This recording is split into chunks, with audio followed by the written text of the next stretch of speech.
Hello everyone, so welcome back to lesson number 2 on welfare state. So for today we are going to look at the features of the welfare state.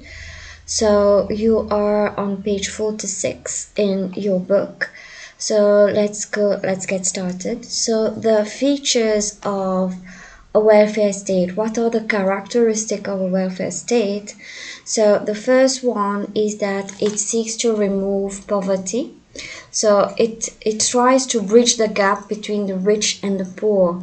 So it tries to help people who suffers from poverty so that they can have actually a decent life.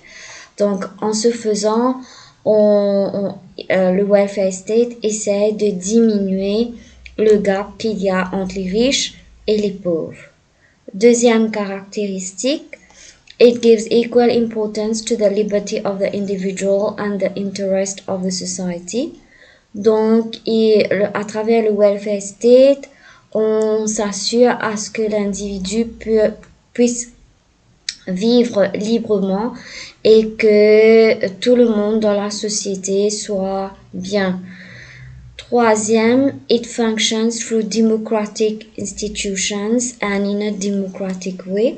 Donc, ce qui voudrait dire que le welfare state fonctionne d'une manière qui est démocratique, c'est-à-dire tout le monde a le même droit et tout le monde sont égaux dans la société.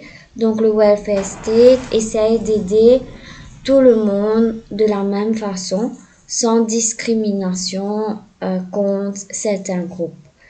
Un exemple pourrait être, par exemple, les vieilles personnes, tout le monde, irrespectif de race, irrespectif de genre, irrespectif de culture, tout le monde bénéficie du Universal Pension, qu'on appelle pension vieillesse. It gives equal rights to all. Alors, ça reprend le troisième point, donc it does not discriminate and treats everybody equally. Troisième, it seeks to provide welfare to people through planned programs. Donc, le welfare state a déjà des programmes bien établis pour venir en aide aux personnes qui en ont besoin. C'est pas au petit bonheur ou c'est pas d'une façon non systématique. Non, le gouvernement déjà planifie comment aider et qui aider à travers le welfare state.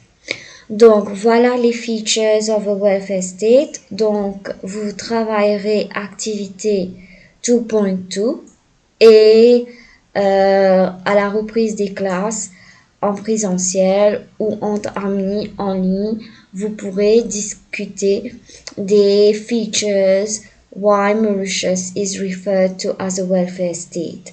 Donc, pour travailler le discuss and share, il faut bien comprendre c'est quoi le welfare state. C'est l'État qui vient en aide aux personnes vulnérables de la société. C'est aussi l'État qui donne des facilités gratuites à la population. Donc, vous réfléchissez et vous allez conclure est-ce que Maurice peut être considéré comme un welfare state et le pourquoi. Et activité 2.2 reprend les points que j'ai expliqués en haut, mais il faudra mettre en vos propres mots. Et deuxième question, what do you understand by bridging the gap between the rich and the poor? Je vous laisse travailler et ensuite on reverra après qu'est-ce que vous avez trouvé comme réponse. Donc voilà mesdemoiselles, ça c'est la partie, c'est lesson 2 of our welfare state où j'ai expliqué features of a welfare state. The next lesson will be on origin of the welfare state in Mauritius. Donc ça c'est lesson 3. Kindly do the follow-up with lesson 3. Hope to catch you soon. See you in lesson 3. Thank you.